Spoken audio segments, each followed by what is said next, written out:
One of the largest North American nations, Mexico is poised to become the world's 8th largest economy by the year 2030. Historically, Canadians have been slow to recognize the opportunities Mexico provides, but with rising tensions with the US, it is important that Canada strengthens relations with other trading partners, such as Mexico.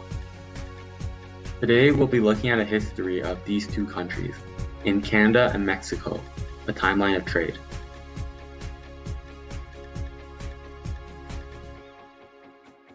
Before Canada became an independent nation, there had been previous contracts between Canada and Mexico in the 1800s. Canadian products were sold to Mexico under British logos and mostly consisted of raw materials.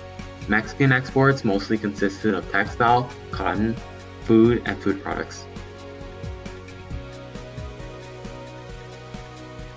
Trade came to a halt in 1938 when the Mexican oil expropriation saw outcry from the international community, which led to a boycott of Mexican products. Trade would not resume until the height of the Second World War, where both Canada and Mexico fought on the side of the Allies. In 1956, the leaders of Canada, Mexico, and the US met up for the first time in nearly 20 years. This marked the beginning of re-established relations between these three powerful nations.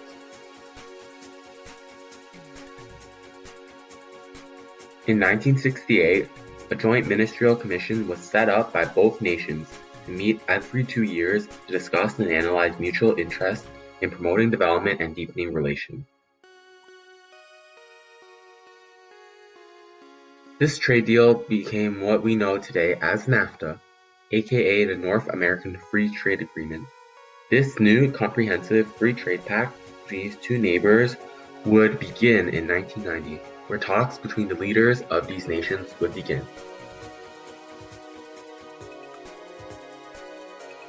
President Carlos Salinas joins George H.W. Bush and Prime Minister Brian Mulroney in signing the North American Free Trade Agreement, which goes into effect on January 1st, 1991. However, this was not popular with Mexican nationals, who felt that it did not benefit Mexico enough. Salinas' opposition, the Party of the Democratic Revolution, began to win support after the signing of NAFTA. Salinas' government is accused of corruption, and he is eventually voted out of office and exiled in 1995. Mexico's position on NAFTA begins to shift.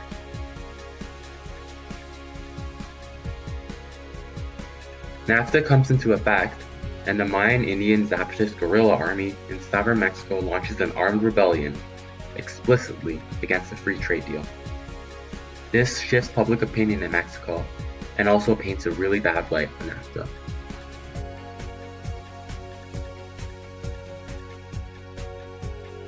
In October of 2004, the Canada-Mexico Partnership, abbreviated as the CMP, became the key mechanism for bilateral cooperation. It serves as a catalyst for action between our governments, private sectors, and non-governmental partners to pursue common goals and mutually beneficial priorities. NAFTA is fully implemented as the last of its policies come into effect. Sensitive sectors such as sugar had their trade barriers slowly phased out in order to smoothen economic shock from these vulnerable industries.